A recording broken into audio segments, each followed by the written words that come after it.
Hello, everyone, from Common Room Radio. I'm Elizabeth Stevens. And I'm Sarah Kate Bazant. And welcome to Disney Villain Deathmatch. Bum. Who have we got this week? This week, it's okay. No, it's fine. It still works. It's still my middle name. We're totally good. This week, we are doing Frollo from the Hunchback of Notre Dame versus Lady Tremaine from Cinderella? Lady Tremaine. Lady Tremaine from Cinderella. Yep. And do you have any sort of, like, brief ideas about how this is going to go? I feel like Frollo's one of the super baddies. He is a bad man. Lady Tremaine is similar, more in style to Mother Gothel from last week. So I have a feeling it's going to feel a lot like our discussion last week, where it says, yes, this person is insidious and awful and manipulative and horrible. Right. And in real life would probably be more of a danger to you. Yes. But Frollo actually, set Paris on fire. Set Paris ablaze. The entire city of Paris. The city of Paris. Was set ablaze. So I feel like, unless we're just totally surprised, although I guess, we actually expected Mother Gothel to win last week. Yeah, we were pretty surprised then. So, who knows? I don't know. I feel like this is a little bit more of a toss-up. So I guess we'll see. All right. Well, we'll talk about it then. We'll figure things out. Absolutely. So, I watched Cinderella. Yes, and I watched The Hunchback of Notre Dame, which I hadn't seen in years. Me neither. I don't remember almost anything about that movie, actually. It holds up, I feel like. It's it's a very visually pleasing film. The music is not the best ever, but it's still pretty good. I don't remember any of the songs from it except the, little bit of the Hellfire song. Yes, that naturally. Sticks with you when you're a kid. Yeah, it really does. Yeah, you're just like, whoa, what is, okay. But otherwise, no, it's a really, really pretty movie. I enjoyed it quite a bit. I mean, like I said, I hadn't seen it in a number of years, but I did enjoy watching it again today. Who are the voice actors in that? Demi Moore is Esmeralda. Demi Moore. Wow, that dates that movie. Yeah, sure does. Wow. Okay. Wow. And I don't know anybody else. Jason Alexander plays one of the gargoyles. That's cute. Yeah. Okay. So that's all I remember. Fun. All right. Yep. Okay, so do you want to get started? Let's go ahead and talk about our first impressions, and why don't you get started with Lady Tremaine from Cinderella? When we first are introduced to Lady Tremaine, it's actually in the little prologue in the beginning, the little narration that you have. And supposedly, when she first married Cinderella's father, she was all right, or she... Paparella. She was all right. Presumably, I don't know. But once he died, she completely changed, or her true nature was revealed, is what they say, which is interesting.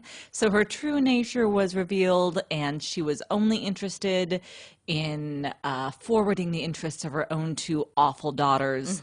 And that's when it became that same kind of Mother Gothel, like insidious, this underlying diminishment and oppression of Cinderella. It's said that she was abused, humiliated, and made a servant in her own home. So she's pretty awful right from the get-go. Yes. Yeah, right from the get-go, you realize, oh, no, you're bad. You're real mean. So, and she has, I really love the way that she's illustrated, actually. She is just... She looks awful. She looks like an awful woman. So, in those really evil green eyes that kind of glow. So, she's pretty cool. All right. Well, Frollo, we are introduced pretty much right off the bat. We get a little bit of a prologue also in The Hunchback of Notre Dame, where we hear about Quasimodo's how he came to live in the bell tower. And what happened is that he was with his family whenever he was an infant, and they were trying to escape Paris because his family were gypsies. And Frollo, it's Judge Claude Frollo is his full title.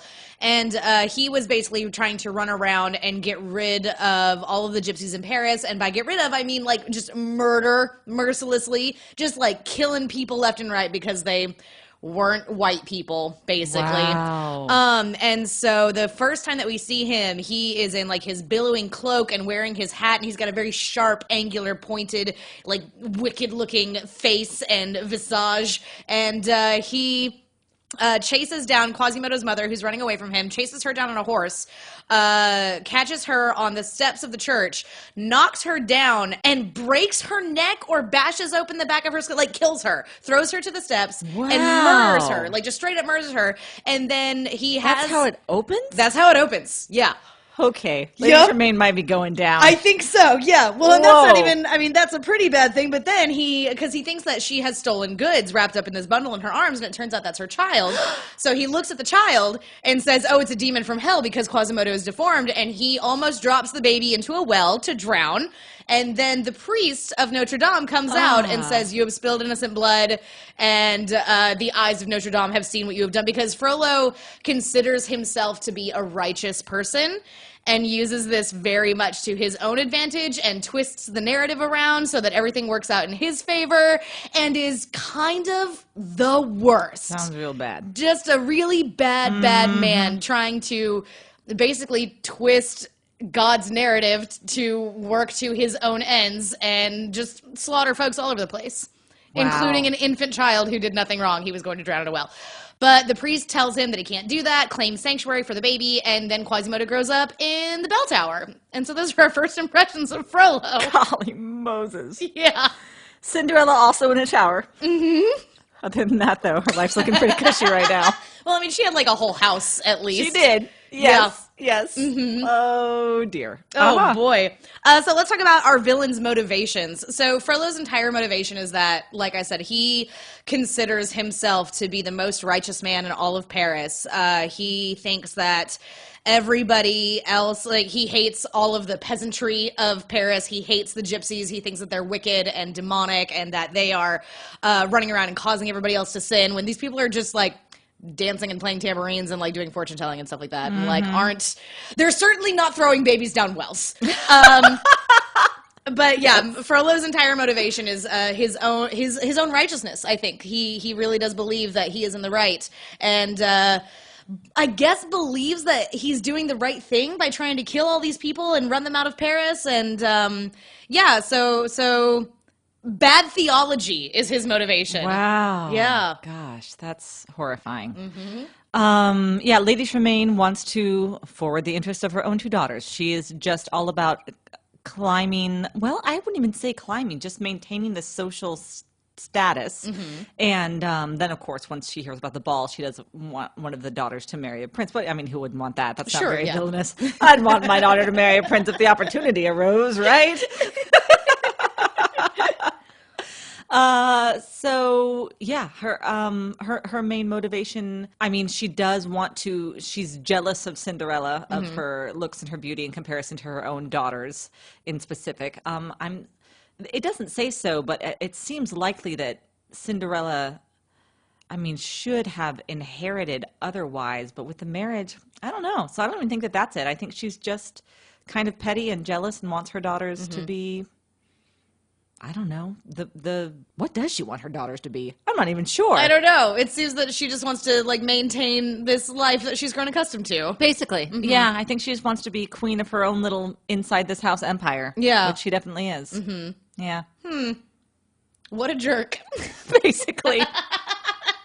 So next we're going to talk about lairs, which I think this is another one where we don't necessarily have traditional lairs because Lady Tremaine lives in a house. That's right. That's right. She does have a really cool bedroom, though. She's got this epic bed frame. It goes way up. It's like a big old canopy bed, right? right? This crazy canopy. So she's back inside of it and like hidden in shadow, and she's got her cat Lucifer by her and the amazing windows. So her bedroom's neat. But it's not really a lair. Yeah. Frollo is sort of the same situation. We mostly see him as far as like a lair goes. I mean, he hangs out a lot in the bell tower of Notre Dame because that's where Quasimodo is. But he actually does have his own, I don't know, I guess it probably wouldn't be like a parish. It's not like, he's not a minister, although the priest does call him Minister Frollo at one point, but I think that may just be like part of like the title, because they also call him your lordship and things like that. Yeah. But he has a very Spartan living quarters with a big old fireplace and a giant cross on the wall, and I think that's it. I think that's everything that's in that room. But otherwise, yeah, no big creepy lair or anything like that. He's just either in the bell tower, which is really cool, but that's mostly like Quasimodo's home and like where he's hanging out. But yeah, just this very bare bones, like minimalist, you know, just sort of living situation because he's self-righteous and that's what he's doing. Interesting. Don't like this guy. No, he's not a good guy. Not at all. So next, minions. Frollo doesn't really have minions. He does have control over like all of the guard throughout all of Paris, though. So he's like, I don't know if he's. I mean, like Phoebus comes in as captain of the guard, but Frollo, I mean, as the judge, I guess, has like. I don't know, he's basically judge, jury, and executioner for all these people, and like all of the guards listen to him, and they get to bully people and all this, and they're like all about it and totally into it. Mm-hmm. So that's as far as minions for Frollo goes, I think. Yeah, for Lady Tremaine, we have the cat Lucifer, who's pretty vile, I have to say. Hey, you remember when we did really hateable cat? The Cinderella episode of Disney Princess Deathmatch, and we realized that cat died? Totally dies. Totally but isn't it in the next movie? It doesn't matter. But we don't because count those movies don't count. But yeah, it fell from the tower. That's a dead cat, y'all. That's a dead cat. And then I think that Drusilla and Anastasia will count, right? The daughters. I think so, yeah. Because when Cinderella comes down the stairs to go to the ball, she basically sicks the daughters on her. Yeah. She's the one who points out that the beads look familiar and the sash looks familiar, so that the girls will see. Then the girls absolutely assault Cinderella. Yeah. They Basically tear her ravage clothes her. from her. Yes. And I mean, it's violent and distressing. Yeah. And she just watches smugly, but keeping her hands clean as that's what makes the minions, I think. Yes. Do all of the destroying. So yeah, it's pretty vile. Yeah, it's really terrible. Gosh, yeah. Yeah. Using other people to do your bullying is kind of lame. These That's are what bad minions people. are for, though. Yeah, I guess so. That's why you have them. Okay, so let's talk about means to their ends. What were these villains willing to do in order to achieve their goal? So Frollo's goal, ultimately in the film, as we see it, ends up becoming that he wants specifically to kill Esmeralda because... Hey, no surprise. It turns out that Frollo is kind of a total misogynist and the worst and probably a men's rights activist, I bet. But he just decides, so whenever they're at the Festival of Fools, Esmeralda gets up and she does this dance, which answered a lot of questions about my personal childhood. But so she gets up and she's dancing and all of this, and Frollo becomes enamored by her. And not even enamored. Enamored is too kind of word, but he wants to own this woman. He literally says, she will be mine or she will burn in hell. And some repressed, messed up. Yeah, really bad. repressed, messed up. And like blaming all of his feelings absolutely on her, like Yes. taking no ownership for it whatsoever. Like he during his song, the Hellfire song, initially he starts out kind of penitent and he's praying to Mary and he's saying things like, you know, take this out of me, take this away from me, but then it's take her away, kill her, destroy her, ruin her. Like I haven't done anything wrong. I'm only doing wrong because she's there and existing. Gross. It's really gross. It's really vile. It's really, really disturbing and disgusting. And so he's in this weird place where he either wants to kill her or take her or maybe take her and then kill her. I don't know. The guy is messed up. Yeah. And doesn't treat people well or women well. But yeah, ultimately his goal in the film becomes that he wants to kill Esmeralda, and the means to his end, he is willing to, he runs around finding and rounding up like all of the other gypsies throughout Paris. He's offering them silver to give up Esmeralda's location, and no, like, to their credit, nobody gives her up. That's like, good. Esmeralda seems to be like a very nice, sweet girl who wants to like take care of her people and loves her people. And so he's rounding up all these people. At one point, he goes to, there's a miller on the outskirts of Paris who, the miller and his family, he says that they will welcome any weary travelers into their homes. And so this means occasionally bands of gypsies. And so Frollo says, he basically tells the miller, well, you stay here, you're under house arrest until we can look into this, and then we'll let you know what happens. He steps out of the house, closes the door, and then tells Phoebus to set the house ablaze with this innocent man, wife, and child inside. Wow. For the crime of hospitality. Wow. Yeah. And then he sets all of Paris ablaze. Basically, I mean, there are fires everywhere. Like, the dude is just setting everything on fire to try and find this one woman that he has now become obsessed with. Ugh. Yeah, he's bad. I have goosebumps. That's super creepy and bad. Yeah. Mm-hmm. Okay. No. Lady Tremaine has this small, insidious jealousy for Cinderella or against Cinderella. So means to her end. I mean, first she just tries to block her from going to the ball, and that's because of her competitiveness with her daughters. Of course, she wants her daughters to be the stars of attention, and she realizes, of course, that Cinderella is much more beautiful and graceful than her daughters. So she wants to keep her home. She has. I mean, she really has put Cinderella in a position where she cannot stand up for herself or speak up for herself. She just uses her power over her all of the time to keep her silent and small, which is insidious in itself. I keep using that word, but it's a good one. No, quite. It's the one. Then again, she sicks the daughters on Cinderella when she comes down the stairs and is ready to go to the ball anyway. Once she realizes that the prince has fallen in love with Cinderella, she locks her in the tower. And this part is really unsettling, too, because she keeps on gripping the key in her pocket or patting the key in her pocket. And it's just this very controlling, just you can see how she loves having control over Cinderella. Like she's just living it up. Just God, she so enjoys exercising her dominance over this girl, which is pretty messed up. And then I think her very last resort is to trip the footman who's got the glass slipper when Cinderella finally does make it downstairs. Yeah. So so you break the slipper, and then, well, no, the prince isn't there, huh? Because if the prince was there, he'd be like, no, that's her. Like, I danced with her all night. Like, I recognize this girl. Could have done this a lot easier when you mention it. What is the prince doing? I don't know. Watching Netflix, I guess. I'm not sure. Ye old Netflix. So, so there's not a whole lot. I mean, I'm sorry. I'm still so upset about Frollo setting fire to everyone and people. And no, I mean, she's a mean lady, but she didn't murder anyone. Wow. Yeah. Her means just aren't that aggressive, I suppose.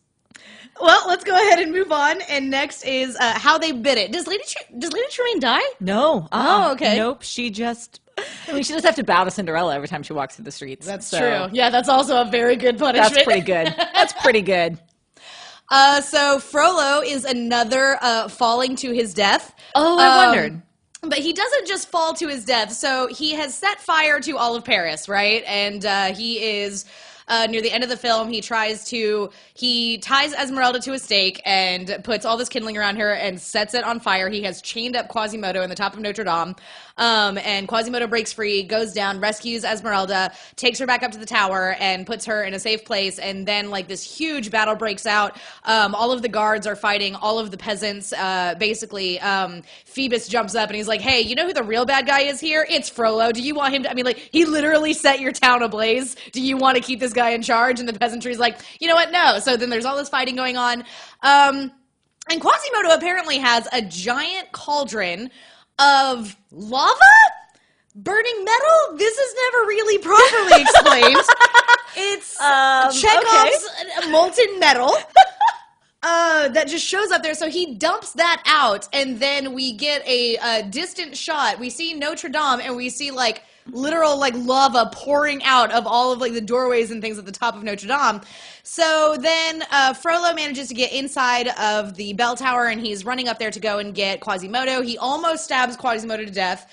Quasimodo figures it out, and then they are fighting like out on the like the terraces and like jumping around, like Quasimodo's like swinging off of the gargoyles and things like that. And Frollo ends up standing on a gargoyle with his sword in hand, and he's getting ready to cut down Esmeralda, who's like clutching Quasimodo as he almost falls over the side.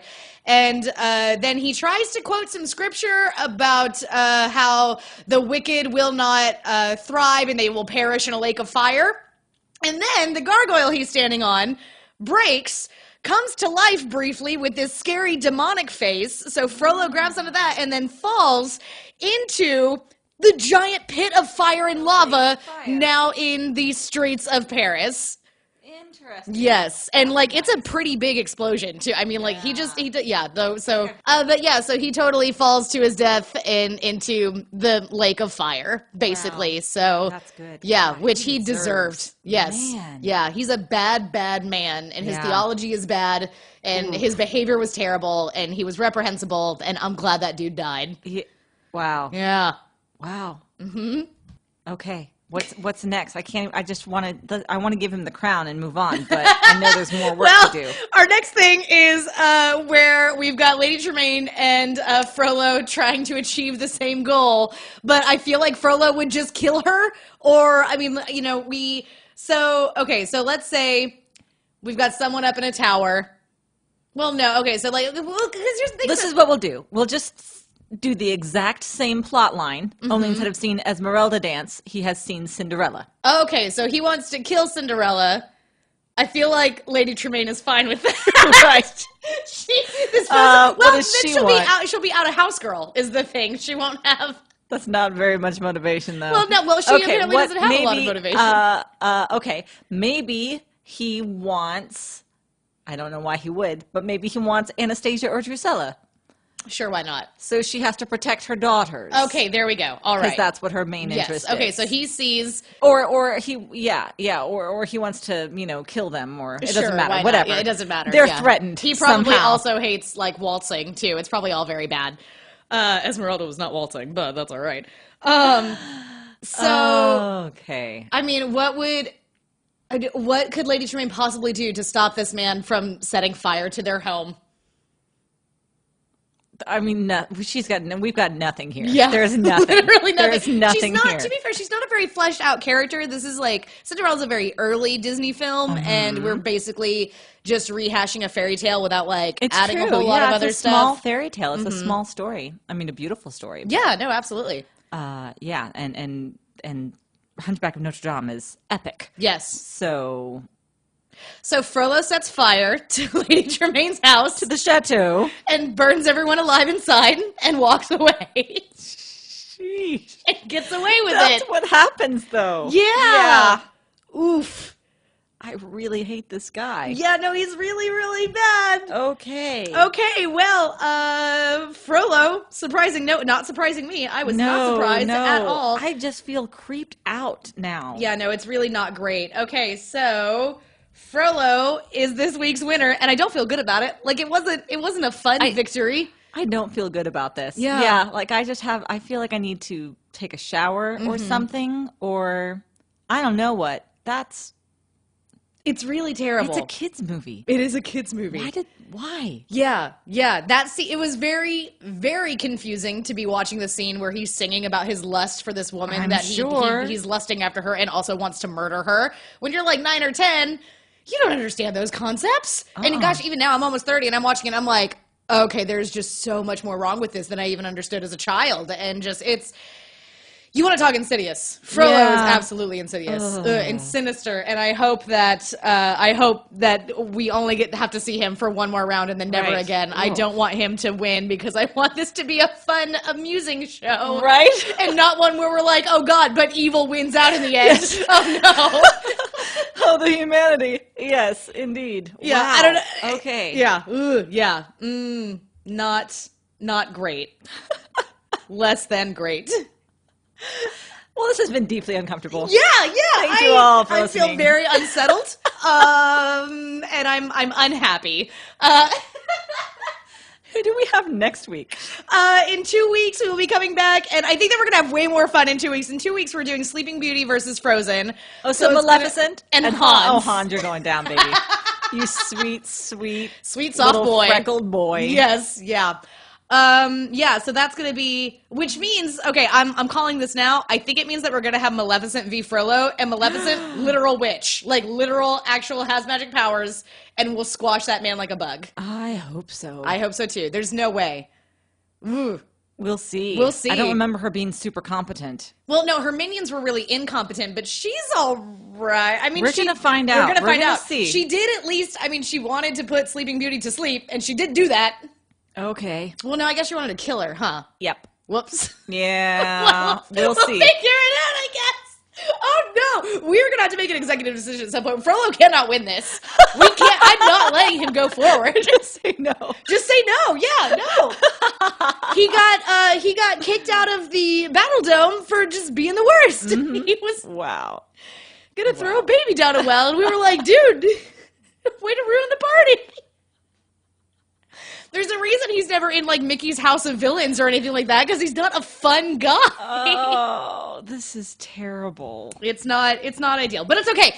In 2 weeks, we're going to come back. We're going to have a lot of fun. And then what's going to be really fun after that is that we are done with all of our preliminary rounds. Right. Which means that after Frozen and Sleeping Beauty, we're going to start bringing in guests on the show so that we can have discussions about the villains that are going up against each other. And we're going to get closer and closer to a final winner. And I'm really, really excited about that. But yeah, so if you were as unsettled as we are by this entire episode, be sure to get in touch with us on Twitter. I'm so afraid to hear the song about this episode. It's not, listen, friends of the show who are doing the song, maybe don't focus on Frollo too much. How? You know? I don't know. Like, do you just want to give us his song? Like, you guys just take a pass this week? I don't want to get into this guy's mind. Yeah, no. Oh, man. Oh, boy. But if you want to talk to us about this episode, if you want to share this show with anybody, you can do that over on Twitter using the hashtag DVDM. You can get in touch with us on Twitter at Common Room Cast. I'm at Lisbeth Ray 555. And I'm at Sarah Kate Pazant. If you like this show, if you enjoy what we do, if you want to support us and help us do more shows like this, hopefully not like this specific episode, but like the fun ones, then head on over to patreon.com/Common Room Radio, where you can kick us $1 a month or whatever you can afford. If you head over there, you'll be able to find all kinds of stuff. That's where we do a live show once a month just for our patrons, which is always a ton of fun, and we really enjoy doing that. And yeah, otherwise, share the show with your friends. We don't, pay to advertise the show in any way, shape, or form. And so word of mouth is the only way that it gets around. And we really appreciate you guys doing that. And I think that's going to do it for this week. And now I just need to go drink a lot and be sad. So yeah, we'll see you guys in a couple of weeks with hopefully a much more light-hearted episode. Here's hoping, because wow. Yeah, this took a dark turn. Was not anticipating this. So until next time, I'm Sarah Kate Pazant. And I'm Elizabeth Stevens. Bye! Bye.